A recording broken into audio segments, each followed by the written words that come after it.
Assalamu alaikum wa rahmatullahi wa barakatuh. Today I have a very interesting video for brother Andrew Tate and brother Adin Ross. It has many great lessons from brother Tate, and it also has some misconceptions about Islam which I'm here to clarify. And because it's a very long video, I chose to cut it to parts. So let's check out the first one. You changed my life, bro. Have I? Yes, have changed my life in a better way. I've realized a lot of things, of the things you've spoken into, okay? Yeah. And I'm really starting to take my life seriously this time. I think you could tell that I'm serious. And I don't know, I feel good about myself, bro. What have you changed? What action have you taken? Great you asked. I'm currently not fucking anybody, okay? No hoes or anything like that. I'm celibate. Okay, that was a very great lesson that Mr. Tate gave to Adin. Noticing it was the first thing that Adin mentioned in the process of his self-improvement. And I can say that random sex or sex addiction or prostitution in different dresses is one of the biggest problems for many youth in our time. That's why quitting was one of the reasons that make Adin say, I feel good about myself now. I don't advocate for that. What do you mean?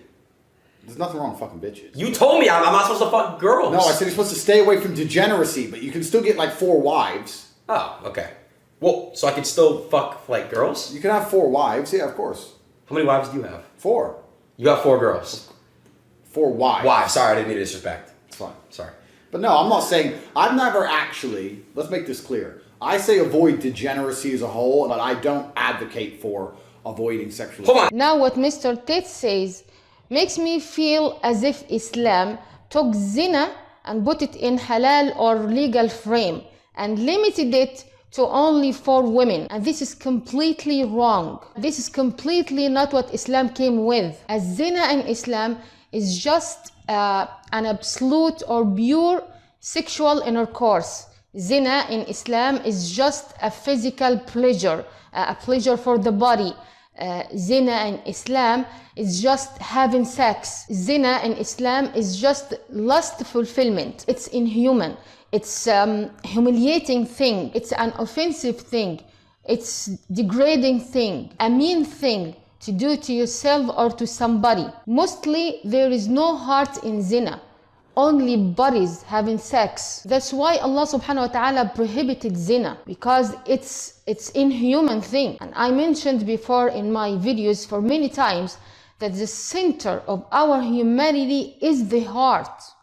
And if the heart's out of this interaction, then it's not human thing. Zenah is not an honorable thing.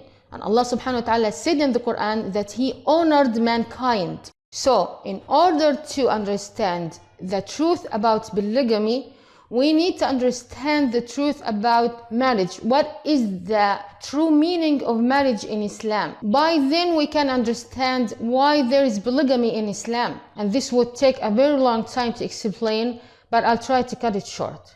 Simply, marriage in Islam is to have a spouse, a life partner, to share with the emotion of true love. And a man can't truly love but only one woman, and a woman can't truly love but only one man. And actually this is what you, Brother Tate, said in one of your videos, that a man can't truly love but only one woman even if he has many. So if this is marriage, when does Islam permit polygamy? Islam permits polygamy if a couple failed to build an emotional relationship of true love between the two of them to be happily married. This is the only condition or the only case when Islam permits polygamy. By then, they have 2 choices, whether to get divorced or polygamy. And if they chose polygamy, this means the relationship as a couple has ended. And the only relationship left between the two of them is for the man to be a ba'al to this woman, meaning to take care of her and provide her financially, not less, not more.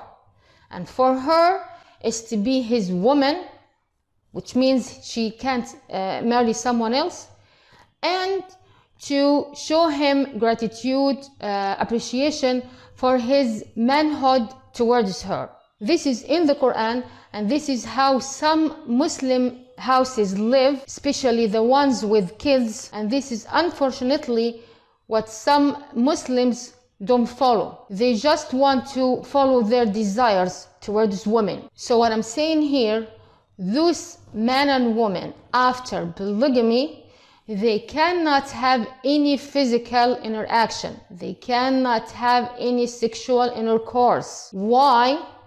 Because there is no love, there is no passion left between them. They're not a couple anymore. Because what happens, or what should happen between any couple, that any physical interaction between them must be based on the heart, on love. This is what makes it different from zina. The heart is the cause of any physical interaction between the couple, and it's also the leader during this interaction, to be basically making love, not only having sex. This is how Allah subhanahu wa ta'ala honored mankind. This is the kind of marriage that Allah subhanahu wa ta'ala wills for humanity.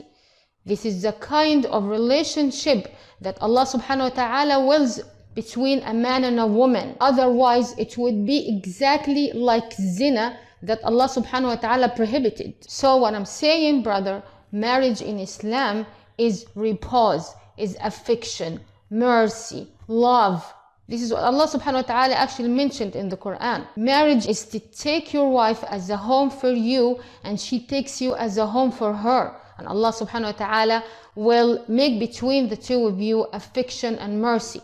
This is in the Quran where Allah subhanahu wa ta'ala said, وَمِنْ آيَاتِهِ أَنْ خَلَقَ لَكُم مِّنْ أَنفُسِكُمْ أَزْوَاجًا لِتَسْكُنُوا إِلَيْهَا وَجَعَلَ بَيْنَكُم مَّوَدَّةً وَرَحْمَةً إِنَّ فِي ذَلِكَ لَآيَاتٍ لِقَوْمٍ يَتَفَكَّرُونَ. And actually, polygamy in Islam is to maximum 4 women, and only one of them would be called a wife. The rest would be called women.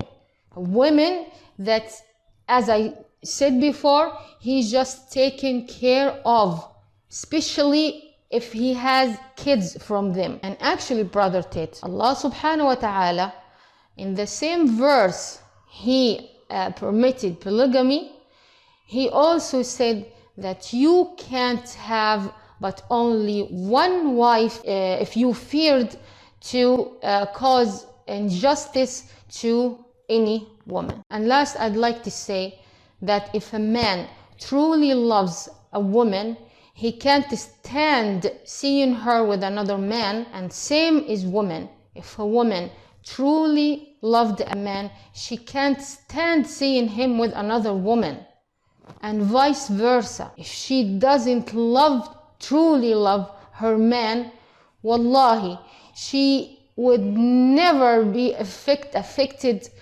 by him even sleeping with as many women as he can daily. She won't care. It doesn't matter. She won't be hurt. It won't hurt her even a little, even to a way of an atom. Doesn't matter. He's out of her heart. And the same is man. But if he truly loves her, it will hurt him. And if she truly loves him, it will hurt her even more, even much more. Allah subhanahu wa ta'ala created us, males and females, and He knows, Allah subhanahu wa ta'ala, how our hearts work.